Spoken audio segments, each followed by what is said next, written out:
What's up, y'all? Welcome to another Woods edition of the Free China Pod. What were we talking about, Ari?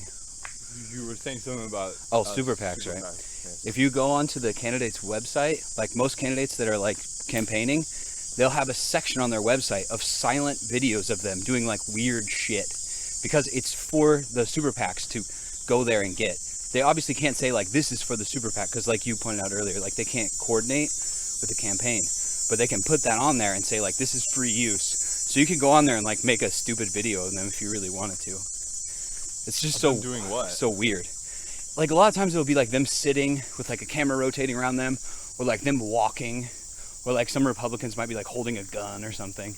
It's so stupid, man. It's so dumb.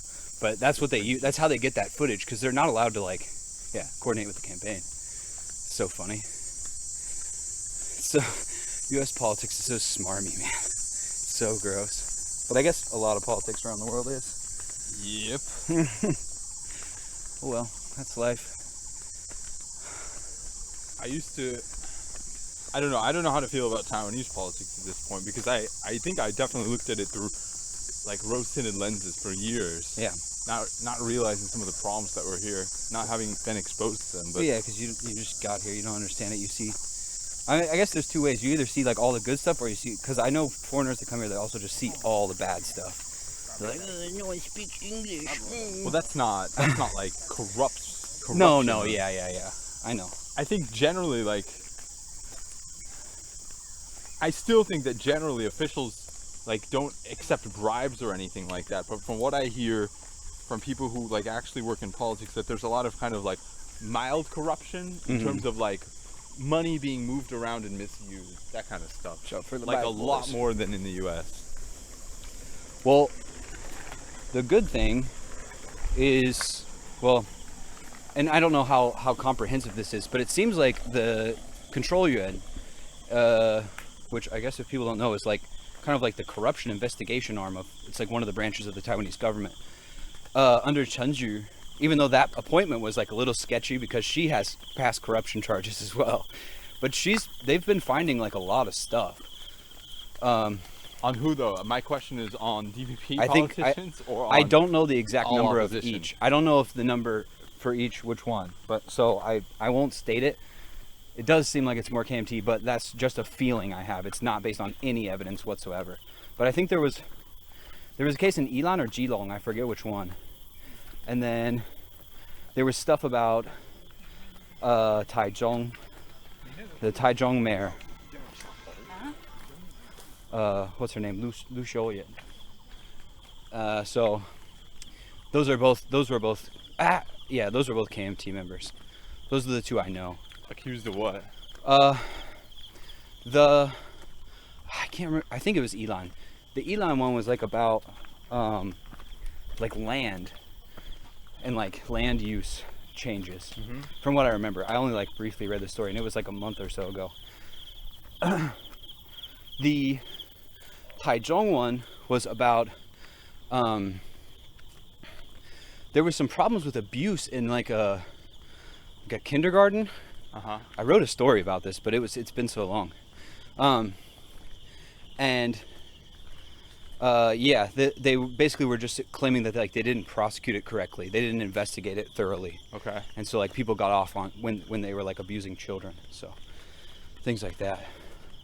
But there's a couple other ones floating around right now that I think currently are just accusations. But I should go through them sometime and we can like more thoroughly discuss them.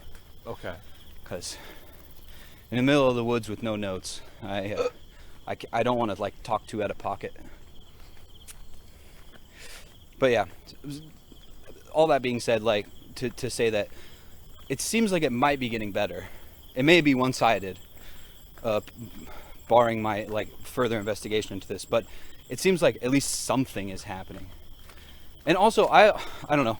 I don't like to make excuses, but like I also have to always think like Taiwan's democracy is so young and has progressed like so much that like that gives me hope that it could keep going forward if they don't like neo-lib the fuck out,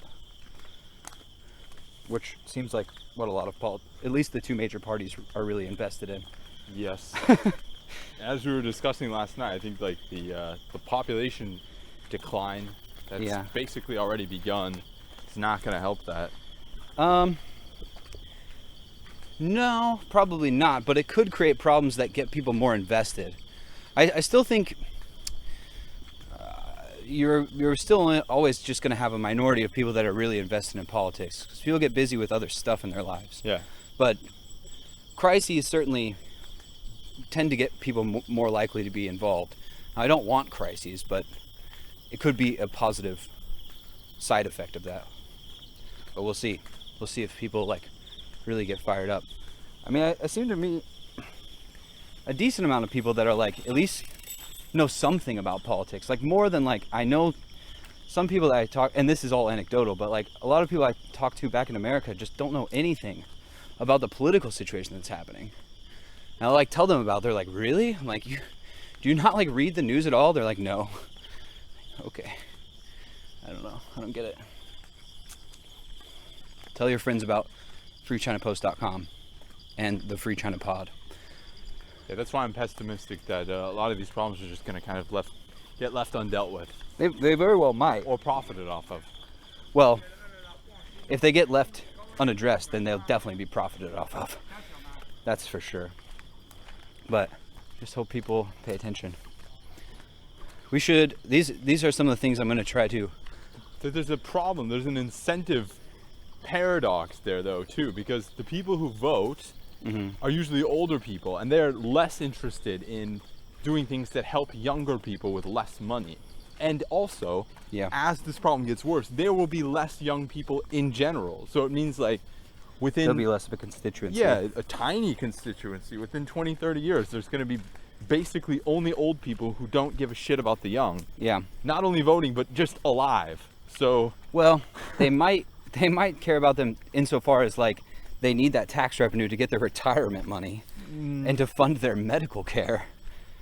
Because I mean, people even but like, the problem is by the time those 20, 30 years from now, by the time those policies would kick in, they'd already long be dead. maybe. Like if you're in your 60s and you're expecting the next generation to provide you medical care, those policies won't like start paying dividends until 25 to 35 years later. Which means if you're in your 60s, you're going to pretty much be dead already. Maybe. So it's a very kind of sick paradox where, yeah, I'm pretty pessimistic. Yeah, I'm not super optimistic, but I'm not like fully like black-pilled on it. I don't think that there's no hope, but I'm also worried.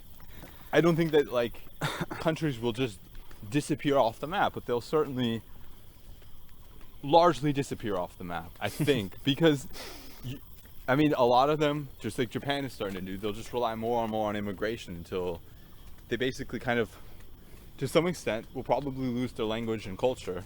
It's possible. And depends how good you are at like integrate. Because like you look at the U.S. The U.S. is like fantastic at like integrating, and part of it is because it's like doesn't. I mean, the U.S. doesn't really have its own culture to a huge degree. It kind of takes. It does. It doesn't. Civic culture. It does in some ways, but like obviously English is like the language that everyone uses. So there's that, and people are really good about coming to the U.S. and learning English. Sometimes Americans are dickheads about it, but I would say for the most part it works out pretty well. Yeah, people but America's an immigrant country who has policies sure. in order to accept immigrants. Absolutely. For countries who are doing it reluctantly, and especially for countries like Japan who aren't even really accepting immigrants, but will simply kind of like tolerate them staying there to work. Like there's virtually no incentive to, especially if they're not staying there long term. I mean, that's kind of how Taiwan treats immigrants, especially Southeast Asian. Taiwan does too. That's what I'm saying. What did I say? Yeah, you said Taiwan. Yeah. Yeah. Fuck you guys. Oh, hi boys, little monks. Little monkey.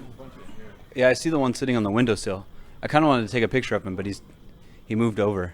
Someone in here has got a bag of shit. I don't need that. I don't need that in my life. All right, maybe we leave these guys alone. Maybe we leave them alone. There's a lot of people hiking today. Yeah, a lot of people out. It's weird because it's a very hot day. Yeah, it's pretty warm today. Heat wave. Speaking of heat wave, I wrote an article yesterday about all the wildfires in Western Europe. It's wild, man. France, Spain, Portugal. Yeah, I was ranting to my father. How all the self-righteous Europeans. That's who you're yelling at on the phone today. I wasn't yelling at him. I was yelling to him. Okay. Yelling with him. The Europeans are constantly complaining that they're doing all this stuff for climate change and that they're trying to protect the world. And then, of course, as soon as like the Russian natural gas and oil lines get shut down, the entire continent is in crisis. More coal. Yeah, exactly. They shut down all their nuclear plants. Yeah, Germany is fucked because of that. Yeah, so much for being really gung-ho about climate change, and then you wonder why suddenly there's like huge fucking heat waves going on. Yeah, and massive wildfires that are killing thousands of people. I feel terrible for the people that are suffering, but as a collective unit, I feel like they should have stopped with the self-righteousness. And well, yeah, I mean, unless they were actually dealing with it, which they weren't. Like their current dependence on fossil fuels is abundantly clear, and especially in the fact that the political units, like the governments of many countries in Europe, absolutely refuse to basically go forward with sanctions to stop the Russian government from rearming simply because they don't want to raise oil prices. Like if that's not a symbol of your dependence on fossil fuels, I don't know what is. It clearly is. When you go against your so-called values in exchange for low gas prices. Yeah, exactly. Like, come on, don't lecture us. Please stop lecturing us about human rights. I am very pro human rights, of course, but I think you can't half-ass it. No, I agree, and yeah, hypocrisy shows very clearly in a lot of those things. I mean, What do you think about Biden kowtowing to bin Salman? Oh, it's cucked. I think I said this in the last podcast. It's cucked as hell. Here's the thing that I wonder about, because I obviously think that the United States should kind of promote its values and push him in order to either apologize. That guy is the dictator. He's not going to apologize. He might apologize, but he's not going to step down for certain. I don't know if he'll ever admit that he was the one that killed Khashoggi. I don't think so. I think he's a dictator, and he has the ego of a dictator. I mean, I don't know. I think he's also very young. That being the case, like we need to basically cooperate with some of these dictators for decades. It's not like Putin, where his country's collapsing and he's on the way out. Like he's probably dying. Do we need to cooperate with dictators though, or do we need to set up different systems that can shut these people out and say, listen, if you're not willing to play ball via in regards to like the human rights rules and goals that we all came up with, not that the United States always follows them, but then you're out. Like you can't be just killing journalists. I agree that we shouldn't be benefiting them, but the word cooperate is a very broad word. So for instance, like, do we cut them out of the international trade system? Do we, like, how far do we go? What does cooperate mean? Does cooperate mean like, make agreements about maritime law or climate change or something like that? Yeah, I agree with you. I'm not saying that they have to be totally cut out, but I think we have to be able to, like, the problem in Russia, I think, makes it very clear, is that, like, we clearly are far too dependent on these countries. We need to have alternate routes already set up and ready to go. And I know this is, like, it takes years to set this stuff up, so you can't just do it at this snap of fingers. But we should have been working on this decades ago, where if someone is being an international pariah, they should be pretty severely dealt with. And if they reform and come back, then yes, welcome them back in. I think we should also be forgiving. But I tend to agree with you. Yeah. That's my question though. Like how far do we go? Because right now, we're not giving them any benefits really. We money legally buy them. Yeah, but we're buying their oil either way. We do weapon sales to them, but they could. Yeah. They could get it from Russia. I don't really care about that. They could, but like once you get like hooked on one system, it's really hard to switch over. Especially quickly. To some extent, it depends what they're buying. True. Wait, where do you want to go? I don't care. We can go back if you want. Back the other way. Trying to go up? Not super early. I'm not trying to go super high. I'm cool with going far, but I don't want to climb a bunch because then everyone's gonna have to listen to us pant on the podcast. Fine, let's just keep going. See where we go. Keep going.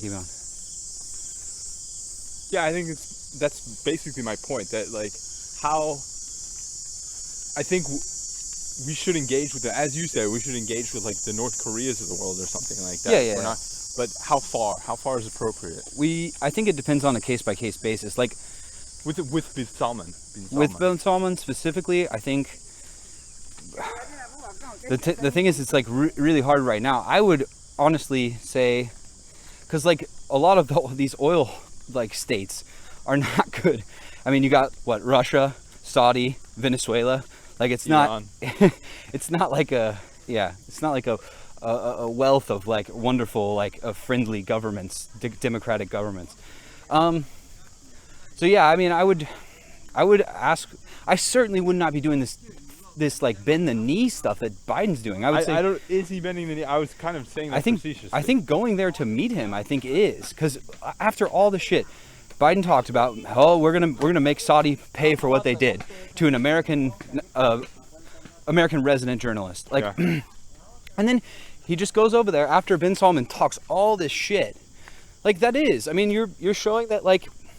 You're showing deference to him. You're kowtowing. I don't know. Well, that's the thing. Is meeting somebody kowtow? I'm the one who. Used I think going to their country. But he was already there in the region. He didn't like make. It wasn't like an exclusive. I would have said like come to like a third party country, or call him on the phone for fuck's sake. Like. Well, apparently he's not picking up the phone. For me, I think that begging him to pump more oil and like giving any kind of concessions is too far. But I think meeting him, I'm not sure. Well, meeting, I don't either. But I do. It's stupid, and it's dumb that we have like these kind of ideas. But it's real. Like, what do you think going to that country and going there after he doesn't answer your phone calls is a sign of deference, I think. What do you think about the meeting then with Mahmoud Abbas in the West Bank? Because that's another, let's be honest, dictator. Yeah. Hasn't had elections in what, 16 years? Yeah. And he's basically just like holding on to power relentlessly. Yeah, I mean, I feel probably a similar type of way about it. I mean, the thing is that see, I feel like Saudi, I feel like has a power and is trying to make power grabs over the United States. Whereas I don't think like the people, I don't think the Palestinians are. When you say they're trying to make a power grab on the United States, what do you mean? I think they're like flexing on the United States. I think they don't really have any power except for their tiny oil capacity. I mean, maybe this is caring too much about aesthetics, but I think it makes America look weak. That's really fun. Never mind. I don't know if I brought my headlamp. Yeah, let's just go up here then. We'll turn around after Fort Benning, because this is where we went last time. We went like up here and around. Yeah. And this was 3 hours. This could be. Yeah, let's not do 3 hours. Did I eat today? Yeah, I did. I had a bunch of food. I had some bean dip and crackers. That was my breakfast. I made 4. this one. Ooh. It was delicious. Oh. It wasn't actually that good. I was disappointed. I had Olivia's leftover like hash brown burger the other day, and I was like blown away by how good it was. But this morning I was just like, eh. Sad. And hers was like hours old. She gave it to me at like 4 p.m. after she ordered it in the morning. Maybe that's the key, is you gotta age it like a fine wine. Aged hash brown Soggy burger. hash brown. Maybe. I don't know. I don't know either, bud. Yeah, I feel like they're overplaying their hand, because really all they have is oil output. They do. Yeah. It's tricky because they are kind of forming a power complex with Israel and with the other Sunni states there against Iran. Yeah. And they could kind of push us out of the region, since America has done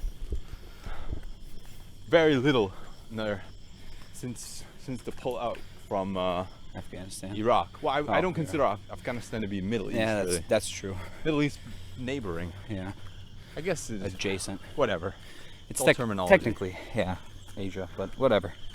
Yeah, they didn't really do much about Iran. Just kind of like let it go. Yeah. ISIS, same thing. I think- Dropped a few bombs. Yeah, I mean, I Let don't. the Russians deal with it. I don't think we should be engaged there militarily anymore. I think we do too many human rights violations when we do a lot of the times, and it's just a money sink. But I do think we should be obviously heavily negotiating on all those issues. But Yeah, the problem is we don't really have any leverage. we've also been pivoting to Asia. The pivot to Asia. So, which I think is probably an important region, in my opinion, especially with, well, depending on how China goes in the next decade or two, because they're having their own issues right now with like housing prices like falling through the floor. But who knows how long that'll last. I mean, it's good for young people. Yeah, totally. Totally. I have to say, I've become a lot more softer on Chinese authoritarianism in the last 6 months. I haven't. I don't excuse it, but I feel like it's less of like an existential evil. I Watching don't. how basically democracy has done basically the same thing, which is look out for elite interests and fuck over everyone else. Yeah. The two systems, same ending. Well, I think One world, two systems. One outcome, two systems. How about that? one outcome, two systems. Yeah, something like that. Fuck everyone else. Fuck everyone except the elites over. I think I get what you're saying, but obviously, you know, democracy has some way of. I'm 100% pro democracy. I'm not arguing against democracy. I'm just like I understand, I suppose, rhetorically where the Chinese thinking is coming from, although I don't agree with it. Yeah, I mean, I've always felt like I understand where that type of thinking is coming from because I've been having these conversations with Chinese people since university with my roommate. I think this is the most acute I've ever felt it, though. I've ever felt their arguments basically showing how like clear it is that democracy is not always all it's cracked up to be, and it ends up leading to. I mean, it's super flawed, and it has been since the beginning. Yeah. But this, I think, in my lifetime, I'd say this is the first time that I like really felt betrayed by not only my government, but every democratic government. I would say financial crash was pretty bad. The financial crash. I was a child. I mean, I didn't personally feel betrayed. Yeah, I mean, I guess It also wasn't the government fucking people over. It was that the government kind of like allowed it. allowed people Allowed to do it and bad then things. didn't punish anybody. Like they had no oversight and then there was no follow through on the punishment. So, I don't know. Yeah, That's I mean, it's a true. But it's not the same thing as the government, as there being like a giant crisis and the government literally just doing. No, that's exactly Absolutely what nothing. that's exactly what it was. There was a massive crisis and the government literally helped the elites and let regular people go become homeless. But it didn't.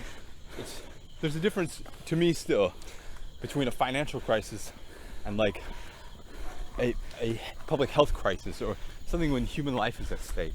Well, human life was at stake. People died because of that financial crisis. Like a significant amount of people, not as many as COVID. That's definitely true, but a lot of people went homeless and died.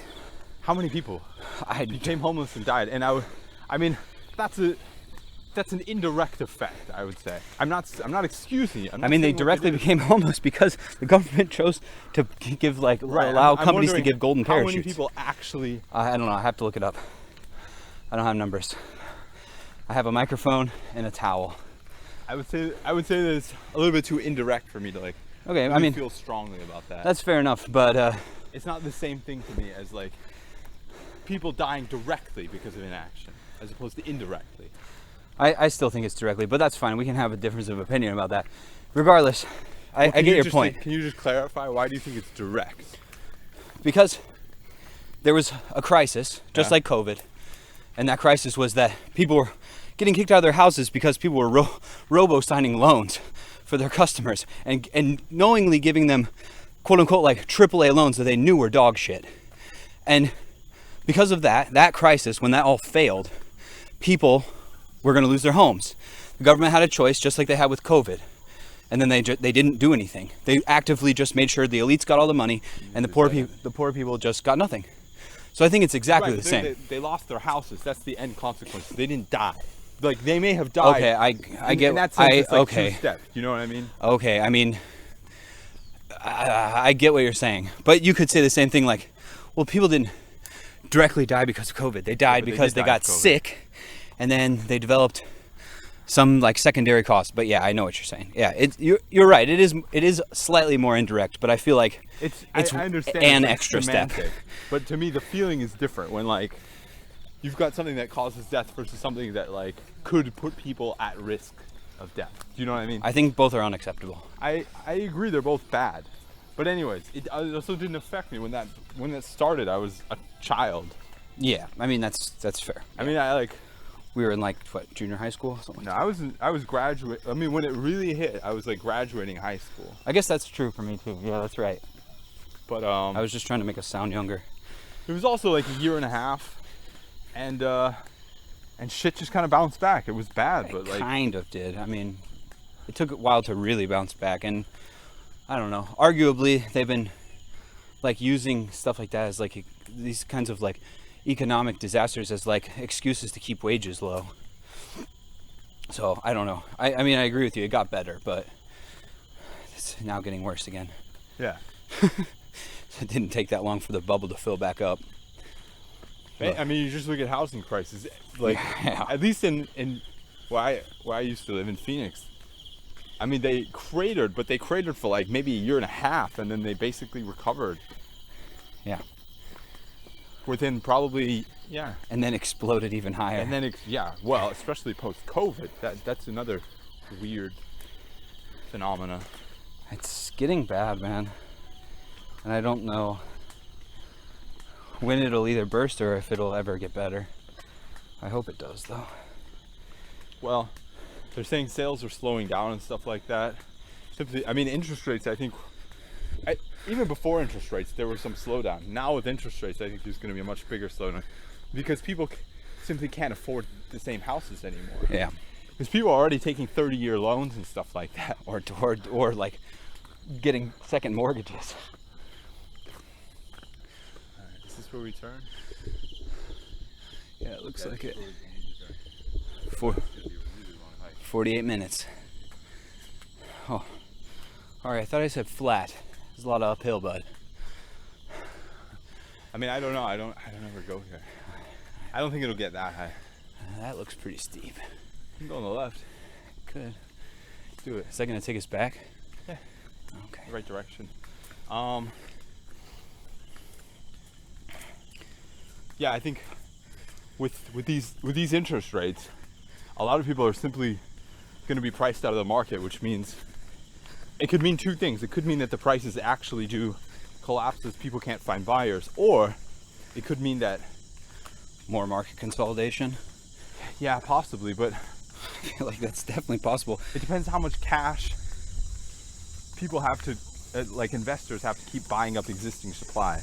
Yeah, and it is, like you said, it is getting more expensive, but I feel like you look at like these like giant corporations that just made so much fucking money over the pandemic. So much money, like insane amounts of money, and a lot of it was government handouts that they were supposed to, and some of those loans they were supposed to give to their workers. And a study I saw recently said 80% of them did not go through.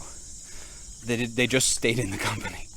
Well, were they like legally required to give the money to their workers, or was the purpose of the loans or whatever stipends just in order for them to keep their workers? I think they were supposed to give to the workers, but I don't have if that's the case, then why? Text. I mean, then why would they give it to the companies? See, that's the mistake. Well, right they because both Republicans Thanks, Nancy Pelosi. Both Republicans and Democrats love bureaucracy and just making everything complicated and fucking means tested. It's bad, but that's kind of what happened. I mean, it's the same thing with when they were giving out like housing assistance. They made it so you had to get the landlord, you had to talk to your landlord to go to the state, get the money, and then the landlord had to give you the money, and then you give it back to the landlord. It was like insanely complex. Like, why don't you just fucking send it to the landlord and say this is the payment? That in some of the states. That was through that's how the federal government set it up. Yeah, that's abhorrent. It's stupid. It's like in that it leads to people sometimes dying, but a lot worse. I mean, even like in a less like atrocious manner, it just makes people's lives harder, and their lives are fucking hard enough because they refuse to do shit about COVID or fucking wages or anything. Like, it's just like, sorry, we're just gonna kind of let you like slowly die with no health care. And on top of that, we're just gonna make it your We're gonna buy all the houses. Yeah, we're gonna make your life just constantly running through bureaucracy. So yeah, I'm gonna have someone on somewhat soon to talk about some of this stuff, in relation to like Ben's mom. issues with housing. I don't care about your loss of smell, okay? No, she got some money from the government. Oh, did she? Yeah. Hell yeah. Tell her to send some of that this way.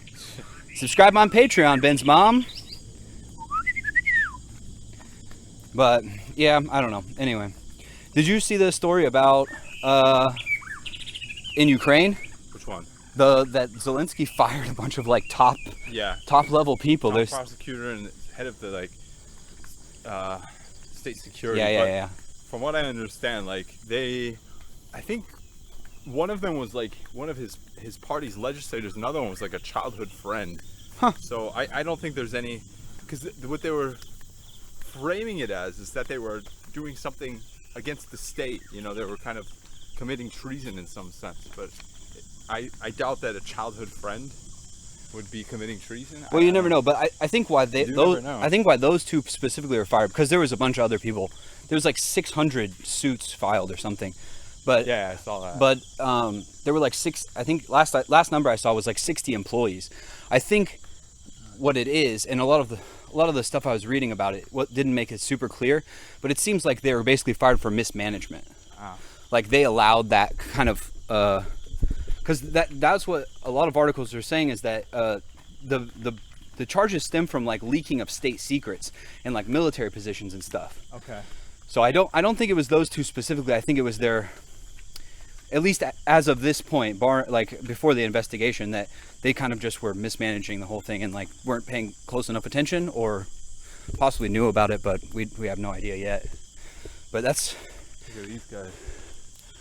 What's up, boys or girls? Just sitting on the branch, scratching away.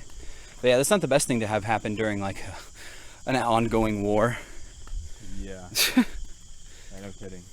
This is a nice trail, by the way. Yeah, I like this. It's cool. It's pretty quiet. Very quiet. The monkeys. Yeah. A little muddy for my taste, but Well, that's what happens when it rains all the time. It was nice and sunny today, though, man. I went to the beach. It was so nice. it was hot. It was hot, but like. Riding around my bicycle. Oh yeah. Just gross.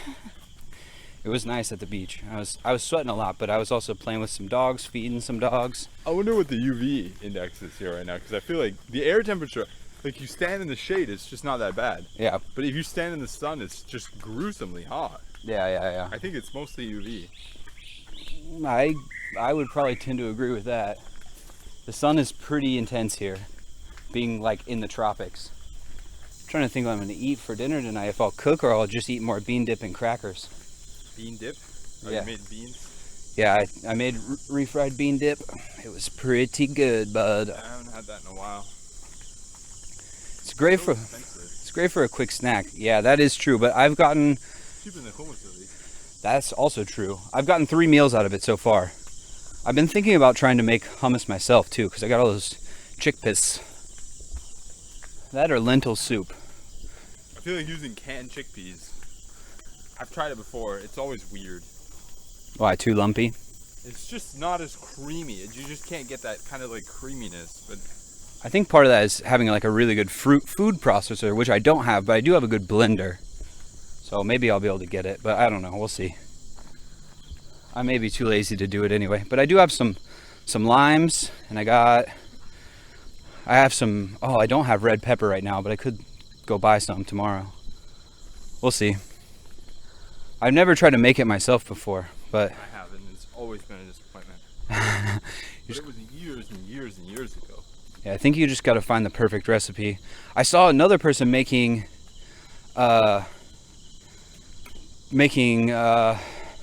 burritos with it, like a wrap, and it looks so good with chickpeas. Like not like hummus, like with just chickpeas. Okay. It looks so good, dude. Oh my gosh.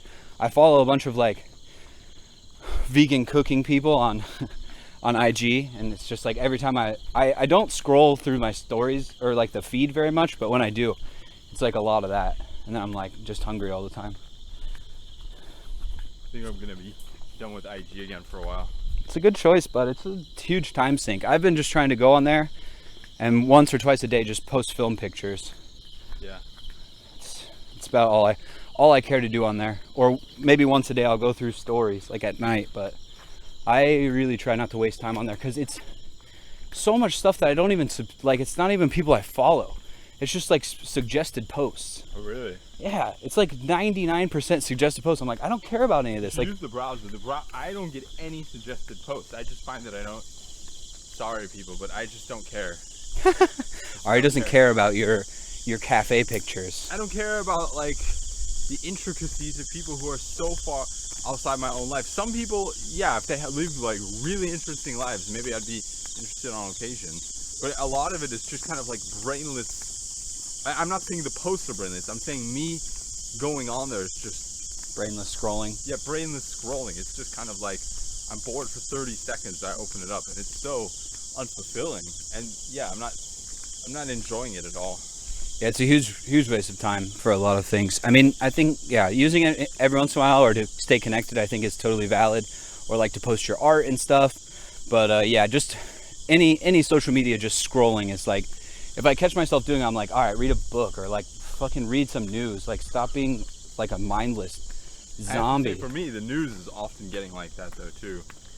Like a lot of it is just so meaningless, and yeah, there's not much substance or positive feeling that I'm getting. I don't feel like I'm understanding more about the world. I just feel like I'm reading like recycled, not even about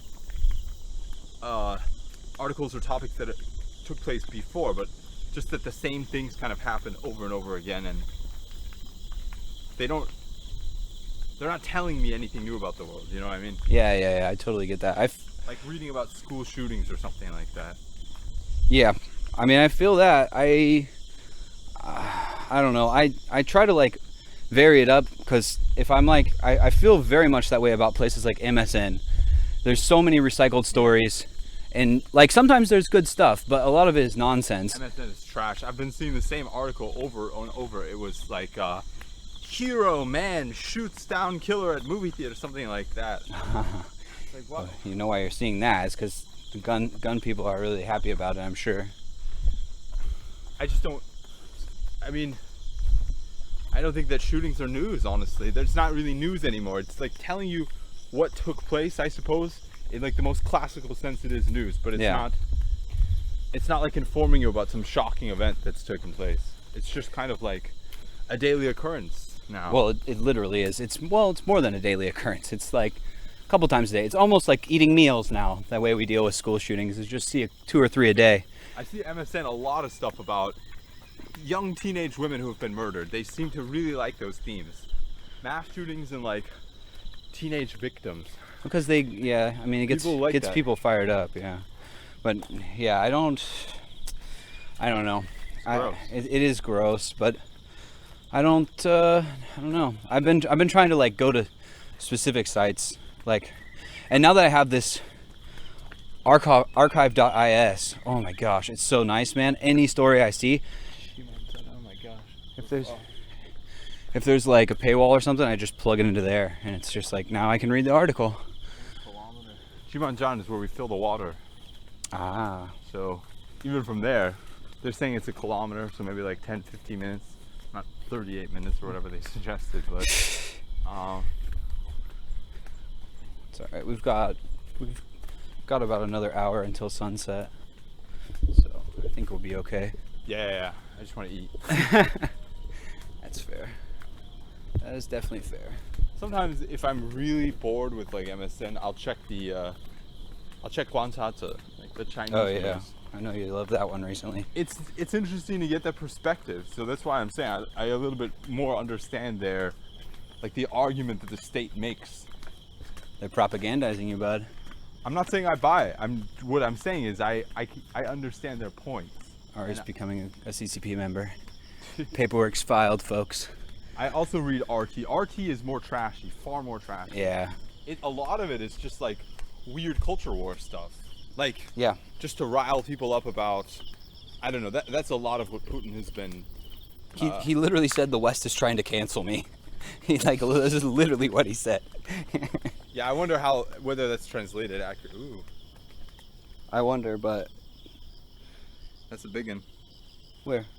You don't see that? Oh wow, yeah, that is big. Ooh. Slimy. Ooh. Big centipede, guys. Giant centipede.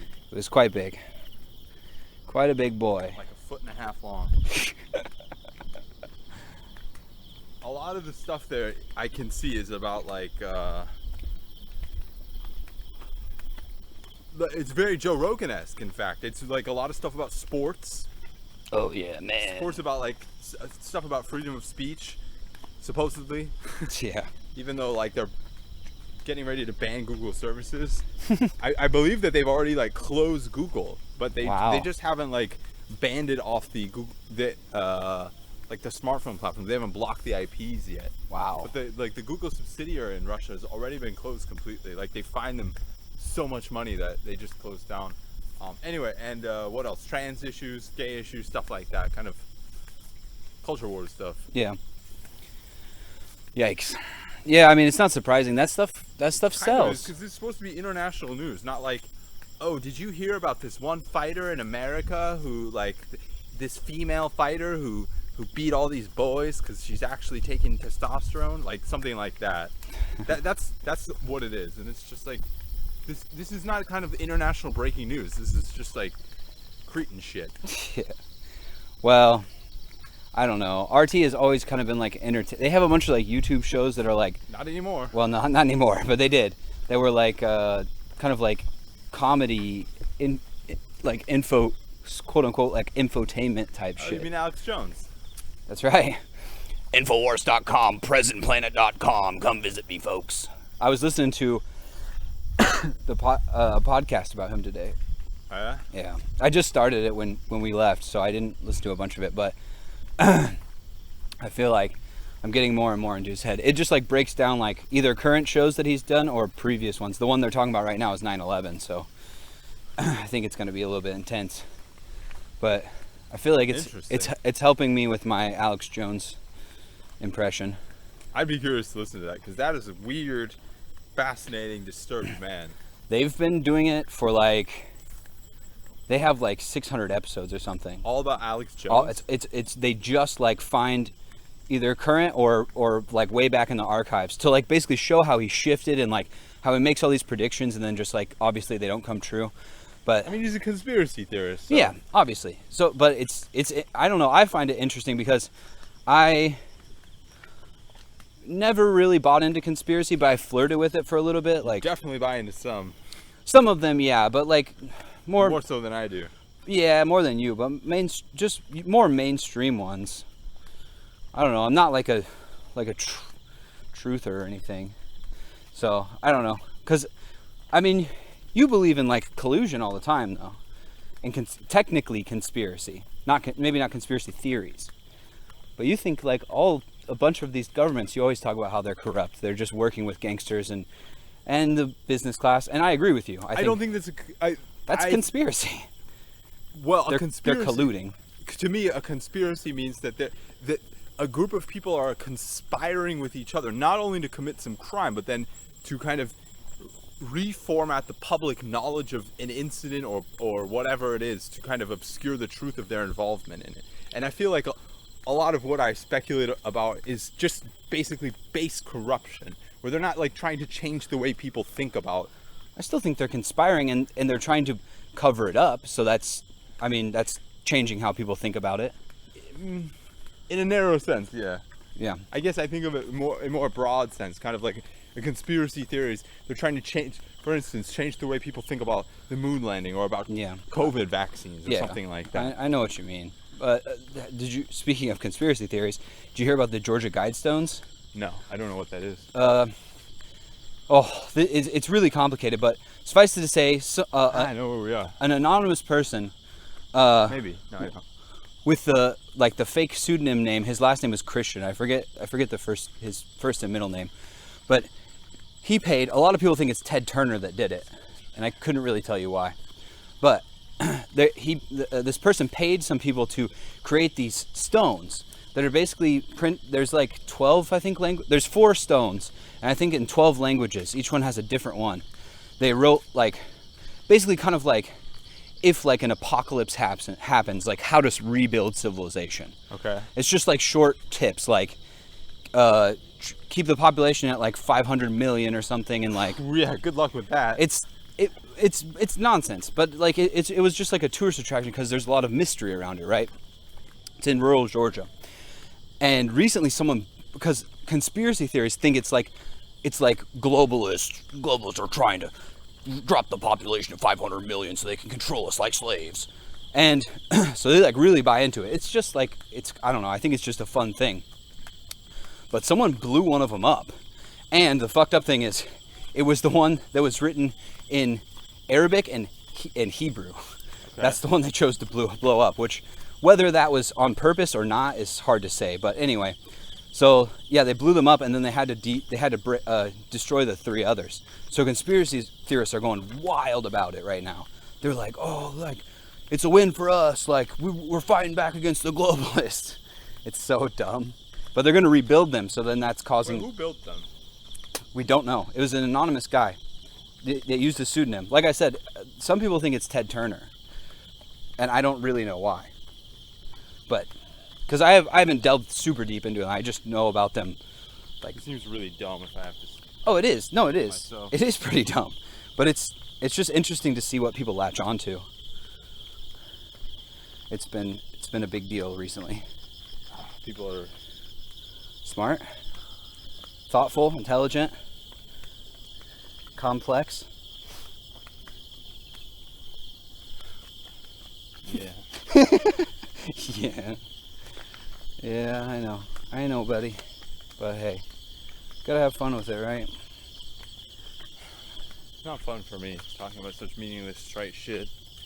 It's something. People blowing up some fucking random stone in Georgia.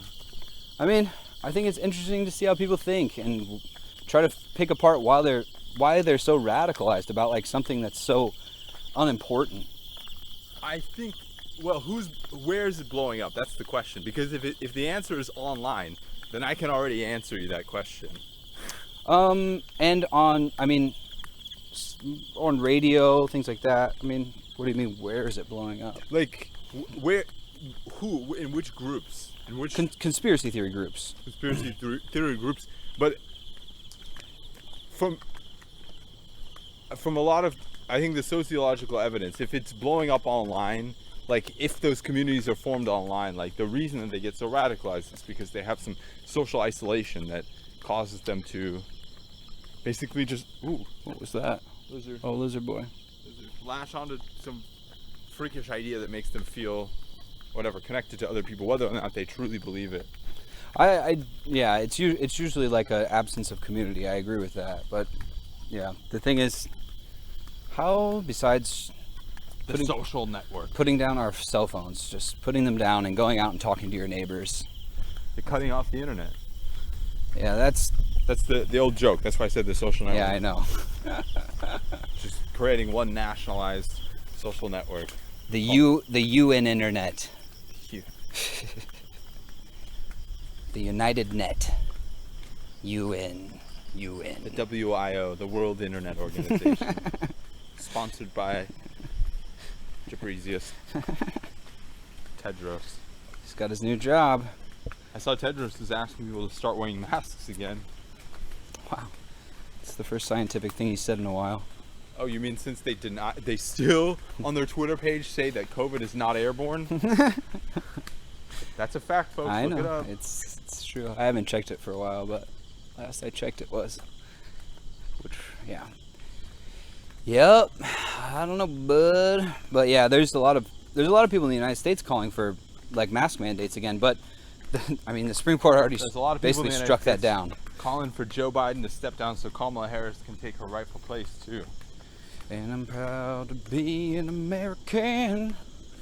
I wrote an article about that basically, and about I think the main reason, because Biden has done exactly what the Democratic elites wanted all along, in terms of domestic policy, he would Yeah. just do absolutely nothing. The thing that pisses them off is his extreme takes on foreign policy, including his stances on Taiwan and Russia. Yeah, put that mask on, bud. We got a coffer, folks. We got a coffer.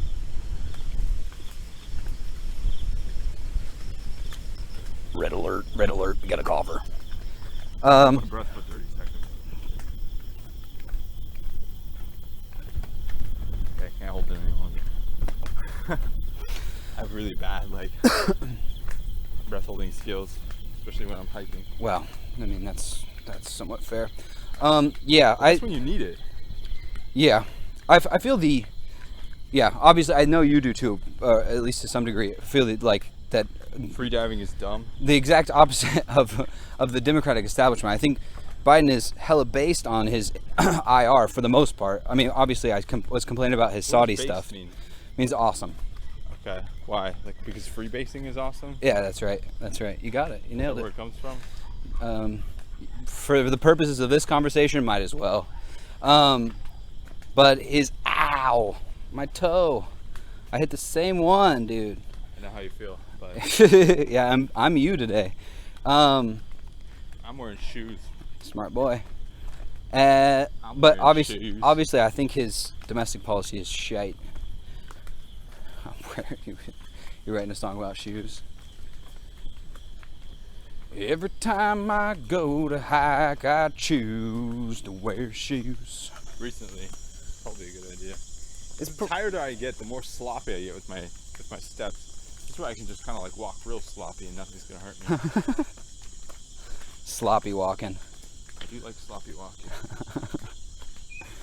Having to lift your feet carefully and look every time you take Jesus. Every time you take a step, it's Speaking of, it's a lot of work, man. I mean, I feel you. I agree. Tearing these shoes apart. I don't like being super careful either. Unless I'm obviously if I'm climbing, I'm pretty careful. But paths like this, not too bad. We picked all the rockiest paths today, though. Yeah, apparently. These are all jagged and nasty. I don't even know these trails. Well, get to know them, meet them, take them out to dinner to hurry. Seem pretty all right. Besides the rocks. Right, we'll be back. We're back to the main trail. Yeah, I see the pavilion up there. Okay, we can just cut through in the back way there. This one? No. Oh, you mean up there? Just gotta find I'd like to find the right one. Well, yeah. There's two of them. Generally try to find the right one as well. One of them is a little bit longer than the other, and a little bit rougher. We got some doggos. Apparently.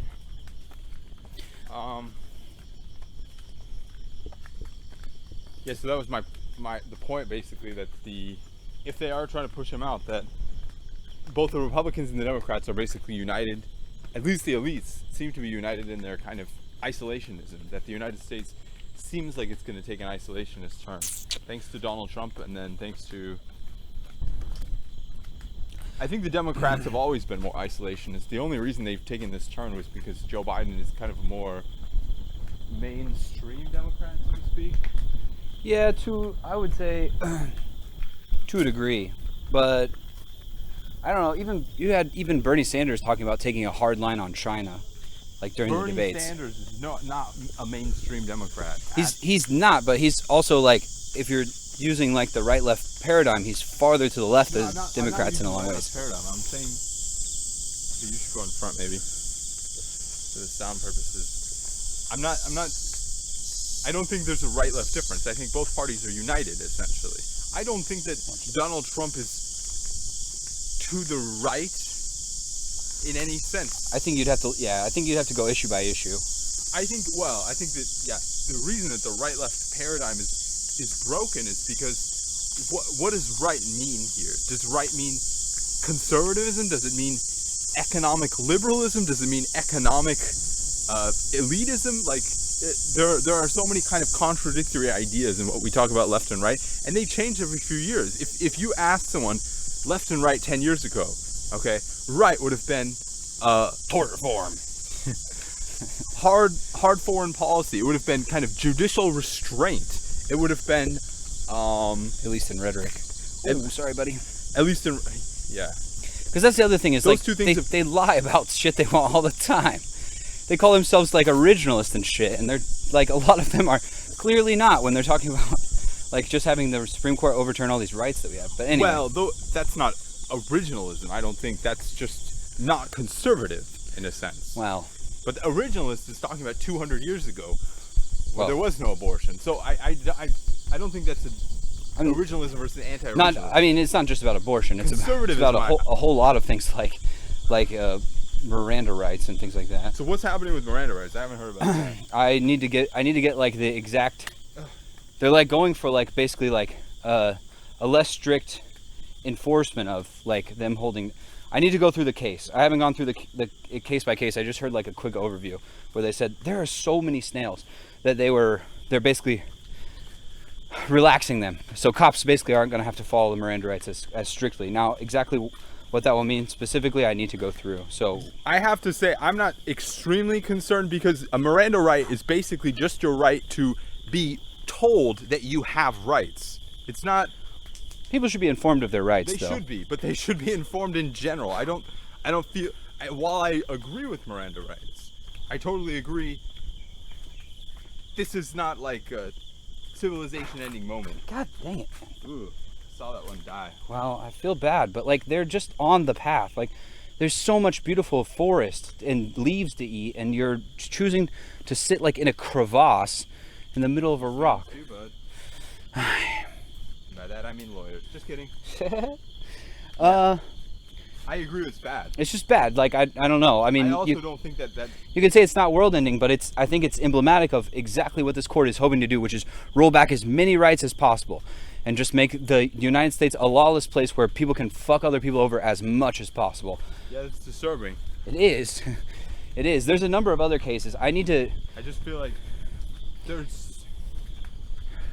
until the Democrats come up with an alternative, I feel like it's a little bit like Europe complaining about the rest of the world not dealing with climate change. I'm not the Democrats, so I get to complain about it all I want. Yeah. I just mean, a lot of this is Democrats complaining. They're like my mom, who is a Democrat, I would say. Although she's also, I think she's swayed by my points on how basically the party doesn't actually care about any of these issues. I mean, it's clear to anyone who's paying attention. Look at like the Democrats and Biden's approval rating. Kamala, I don't know which one it is. Harris's approval, like they're all in the fucking toilet. They're all in the toilet. Don't come. Sorry, Converse Harris. That's her new name. I think that a lot of these polls and the fact that they keep pumping these polls, because I've seen a lot of this lately, like Biden is underwater in like 49 states. That's like getting them ready for them to be like, you know what, we need a younger, more bold politician like Kamala Harris, who's also unpopular. They're definitely gonna. I don't know that they'll push her. That's what I'm curious about. Is will they push her because she is so deeply unliked by pretty much everyone besides the K-Hive. What is a K-Hive? Oh my god. It's like talking to like a fucking grandfather. The K-Hive are Kamala Harris supporters. And I'm just kidding. Shit. I bet you Ben doesn't know any of these either. Oh no, I bet you Ben, well, he did. I bet he knows K-Hive. You think? I think so because, I mean, he used to be on Twitter. He would send me like Twitter screenshots all the time before he got his grandpa phone. His cricket phone. I think we need to have him on to talk about his new anti. He's getting a new smartphone. Is he? Yeah, that's what he said. The first thing he's doing when he gets back to America is buying a Nokia. What a cuck. We were talking about it the other night, but you were taking pictures. You were very far behind us. Oh yeah, I was behind you guys for a lot of that. Yeah. I was taking pictures. How many? Do you see how many rolls of film I took? No. 6. 6 in what, 2 days? Yeah, basically. That's a lot, man. When I go out to other places, I take a lot more. Like today, I went to the beach. I took like 4 or 5 pictures. Okay. Because those dogs were there, and I met 2 new dog friends, so I had to. And they were so cute, man. They were like swimming in the water, and like they do that thing where they roll in the sand. So I was trying to get a couple pictures of my new dog friends. I was sad though. I was sad because I didn't have. One up ahead. Yeah, I just saw it run by the. through the woods. I was sad I didn't have more food because I gave the other dogs all the food and then I met the other two. So next time maybe I'll There's a pack of them. take more. 4 at least. Oh boy. Deep. Oh yeah, there are. Jordan and Ori deep in the jungle. A pack of at least 6 dogs. Oh. You okay? I got stuck. It's pretty muddy right now. You You think they're about to go to war with those other dogs barking? Nah. They're just trying to get away from us, probably. Oh. Family. Hold up 1 second. I'm gonna get this, whatever this is, out of my shoe. A little pebble. Why did we start talking about the Supreme Court rolling back Reds? I mentioned it at some point. I don't remember what I mentioned it in response to. Oh, I don't know. Earlier we were talking about it because Something about Bernie Sanders. we were talking about Bernie Sanders' like position on IR and the fact that left-right paradigm. Oh yeah. Yeah, man. I think it really is kind of like. I mean, it shifts like. It's not even like long-term shifts, like Like the political realignment in like the 70s, 60s, 70s. like the southern shift. Yeah. It's more like every few years, like they'll just pick a well, especially with Donald Trump. I think Donald Trump has really upturned politics in a very special way. I think that's probably true, but even like with the political realignment that we were just mentioning, that wasn't like a thing that just like it wasn't like flipping a switch, pardon the pun. It was like a long-term thing. Like there were Dixiecrats until like the 90s in Congress. Yeah. So it's like, yeah, it doesn't just happen. Hell, we had one for president, William Clinton, Dixiecrat. Just kidding. But yeah, I don't know. I find it useful because that's how basically everyone talks. But I also agree with you that like, I don't think that left-right is not useful. I think that it's not useful to describe the mainstream American politics anymore. Because most people have so many random preferences on so many random issues that trying to apply this kind of economic spectrum to those ideas, like when most of the issues have nowadays, like the mainstream issues don't really have much to do with economics at all, that applying that spectrum makes very little sense anymore, at least to a modern day American politics. I think I think it's just, even if it is economic stuff, you can even have totally different views about like economic stuff. Like you can call yourself conservative on economics, and then like. Yeah, but conservative. What does conservative mean? Does it mean right? That's what I'm saying. Does it mean left? I mean, like, it always means right. Conservative almost always means right. It didn't always. That's the thing, though. Like that's just the modern American invention, which is exactly what I'm saying. But that's how people, in the parlance of our times, Ari, that's how people use it. Hey, free headband.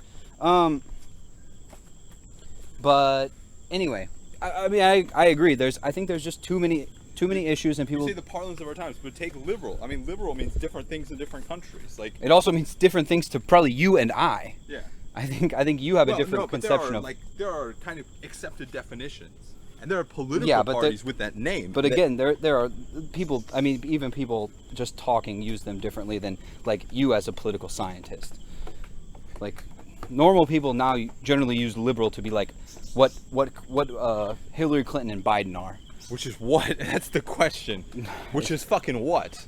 It's exactly. I mean, all these things are amorphous, and like it's impossible to put people in boxes. But it's also useful language when you're generally speaking. If you're speaking in a short fashion, which is not how I like to talk about politics, because I think it's easier to have long form discussions. But anyway, I mean, I agree with you. That's why when people ask me what I am, I never fucking tell them. I'm like, let's talk about issues. What do you feel about this issue, that issue? It's definitely more useful. It's more useful, and it's a lot easier to convince people like that. It's also much better to have. Is that what you're trying to do? Conversations face to face. What? Is that what you're trying to do? Convince people? Not understand them? I mean, I like to understand other people's argument, but yeah, if I think that I have a better view on them than they do on an issue, then you're gonna scream it in their face. Yeah, I'm gonna throw bottles at them and assault them until they agree with my position, like any good fascist. I've been watching the Peaky Blinders. How far are you? I think I'm on season 5, episode 3 or 4. Yeah, well, we're probably at the same point. I just saw our Ooh, don't tell me. thin mustachioed friend give a speech.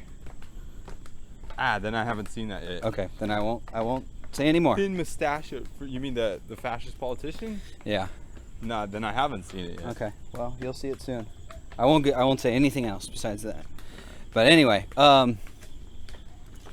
yeah, no, I mean, you do the same. You love convincing people too, whether you'll admit it or not. I admit it. I admit I like convincing certain people. I think I want to convince everyone to come to my side because, I mean, obviously, again, like, I'm not just like there to convince them. I'm not listening to them. I also generally, like I was saying with conspiracy theories earlier, I like find it interesting to like look into why people got hooked into these things and not just like lack of community. Like, of course, I like that to understand that as well, but like specifically, like what brought you to this? Yeah. Who hurt you? Who hurt you? But yeah, I mean, it's fun to understand like the way different people think. That's kind of variety is the spice of life type of thing. Like but I do also try to convince them. Keep going. With COVID stuff, I just been, especially with Taiwanese people, I feel like it's not worth really trying to change anyone's mind. Oh yeah. So I'll just. Besides my students, which I indoctrinate. Yeah, students is different. Keep going, sorry. I'll just ask them. I'll just try and get. Yeah. And I might like tease with a couple of questions, try and like see why they think a certain way, Right. Or like see maybe if they can't shift a little bit. But I won't go very deep. I think most people, I really don't care about changing their mind. Depends on how long of a conversation I'm going to have and how well I know the person. Yeah. If I don't know them very well, then obviously, yeah, I'm not going to like go real hard because I think that's Some people it's do. not very effective. Yeah. I think it's generally not very effective. But yeah, I think you got to know people better. That's why like I was saying, if like people want to make a difference in politics, I think like just as like an Don't vote. Don't vote. By the way, the French parliamentary elections, this one piece of news really fast. I heard that the youth turnout was like 30%. So I think this was my prediction that this kind of like global disengagement would mean that a lot of people are just going to stop turning out. Well, you also have And the ones that did turn out all voted far right. no, that's a good sign. Ari, what does right mean? Just kidding. I know exactly what it means. I'm just joking. I'm just being a shithead. Well, in France, it's interesting because in France, on one hand, it means kind of like xenophobic anti-immigration policy, kind of preserving the French culture. But it also, for France, they had a lot of kind of leftist economic policies. Like they were saying that like young people poor people, I assume it was poor people, but young people in general shouldn't have to pay income tax, stuff like that. Wow, that's weird. Yeah, so I don't even know if that's like leftist policy though. Is it like no income tax? Most leftist governments would want higher income taxes so you could. It's not for pay young for more people. The things. idea is that it's kind of redistributive, that kind of giving poor younger people a fresh start. Right, I don't know. Right. Yeah, left or right is typically about redistributive economic policy. So in that sense, if young people are poor, then I would consider It would be somewhat redistributive, indirectly redistributive. Just let you keep more of your money, basically. Yeah. But yeah. And have the tax burden fall on the rich. I will say it's interesting though to see that because the third place person who almost got in the presidential election, Jean-Luc Mélenchon. Yeah, Mélenchon. He's been around for a while. Yeah, he has. He comes up almost every cycle, but he's like a socialist candidate basically, to put it broadly. Yeah. No, he is. I believe he's from the Socialist Party. Yeah. Is he? But what does socialist mean, Ari? Well, they had a president who was socialist in France, like, 5 years ago? Something So like it's that. not, like, foreign for them. In France, it means virtually nothing. It just means, like, maintenance of the status quo. What was interesting is that Jean-Luc Mélenchon, they were saying he was, like, pretty pro-Putin, basically, prior to the war. I don't know what his stances are now, but... that would be interesting to see. Like the far-right lady, Marine Le Pen. Marine Le Pen. Marine Le Pen. They're both, because of their kind of anti-institutionalist stances, they're kind of skeptical of NATO and therefore sympathetic to Putin. I probably could be persuaded to like agree with some some skepticism, or obviously NATO is not a perfect institution. However, it doesn't. There's just no way to justify an illegal invasion of a country. You just can't. I mean, you can. But, and I'm not saying that they necessarily did. I don't know the details on that. I know that prior to the invasion, but a lot of politicians are right currently, or different pundits are as well. Yeah, and it's kind of gross to watch. One other issue before we run out of time is the Israeli election. The Israeli government fell, and what's interesting is that even up till now, like, the Israeli government really hasn't taken a stance towards Russia. And the argument that I've heard, because obviously, like, they're very sensitive about issues like genocide and invasion and like the rights of sovereign borders and stuff like that, but on the other hand, they also have Russia basically being like the governing the puppet state of Syria right along their border, in which they could pretty easily create a corridor to allow ISIS, and that's supposedly the fear. I don't really buy it, because I don't know, because I don't think Russia's trying to tussle with a nuclear armed state, because Israel could very easily simply just nuke the Golan Heights or something like that if it became a problem, because nobody lives there. I also don't know, I mean, maybe like certain individual like terrorists could, like ISIS terror, but I don't think ISIS has like the same institutional power it had before, where they would be able to like organize like a mass invasion of Israel. No, and they would also get wiped out. Like, they would just bomb the shit out of them. Yeah, so I don't really buy that argument, and I think it's very interesting that they haven't taken a stance despite the gains that they.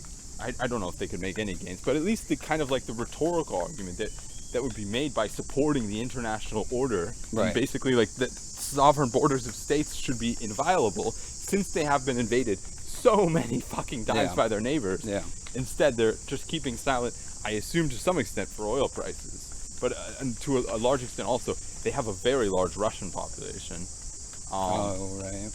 And yeah, they just seem to have creepily warm relations with Russia in general. That's pretty gross. I think 25% of like the population in Israel proper is Russian. I didn't know it was that high.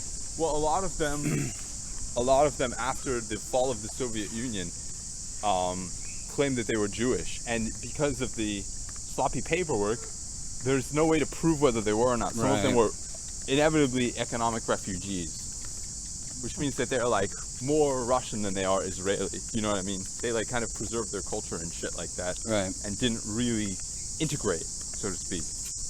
I think integration is good, but I think that at least it's good that they got out of the Soviet Union and modern day. Well, I don't know if they're all. I guess Russia, because that's I'm not not a saying good place to be. I'm not saying it's bad that they're there. I'm just saying that like that's a concern for the government too when taking like strong stances against the Russian government. Right. Yeah. No. Totally. Yeah. I get that point. There are like there are many Russian political parties, including. I need to check the data on that. But anyway, there are many Russian political parties, including like Russian Jewish and Russian secular ones. So it's interesting. Yeah, Russians play a huge part in the political system there, because the population is basically the same size as the Arab population. Right. In Israel. And the Arab population has a lot of political parties as well, and holds pretty important political power. So that makes sense, if they're the same size, that they would also wield a decent amount of power. Yeah. Anything else you want to say? No, I just thought that was interesting, and I'd like to write an article about how this is like kind of a contradiction here, because on one hand they're like betting on Russian cooperation with Syria, but like they're getting no help with Iran, and Russia's kind of fucking them over there, and yet they still won't speak out about it. Won't speak out, won't do anything. Yeah, well, we'll certainly see what happens with that, especially with new elections and stuff. Yeah, well, the speculation is that again, Netanyahu's going to get a plurality. Gross. But I mean, they never get a majority. Right. And he's still going to find it very hard pressed to form a coalition. Yeah, to form any kind of coalition, because he's a backstabbing traitor. Yeah. And he's also under indictment. I can't really don't understand how this hasn't been completed yet, since it's been years. But he's still under indictment for corruption. I would say because of corruption, it's not getting done. Yeah. Yeah. hopefully he'll just be put in prison soon, and this whole nightmare will come to an end, just like in some other countries. Bye, Benny. Yeah, well, we can hope so. Hopefully we can get at least one of the bad guys put away. We'll see. All right, folks, we have arrived back at our vehicle, and just like to remind you again to go to the website, share us with your friends via word of mouth, social media, like, subscribe, 5-star ratings, all the good stuff. Go to our Patreon if you think this is worth some of your hard-earned money and get some pretty cool goodies. That's patreon.com/FreeChinaPost. But we'll talk to you soon. Hopefully have some more. We have fresh articles, and hopefully we'll have some fresh pods up too. Love ya. FCP最大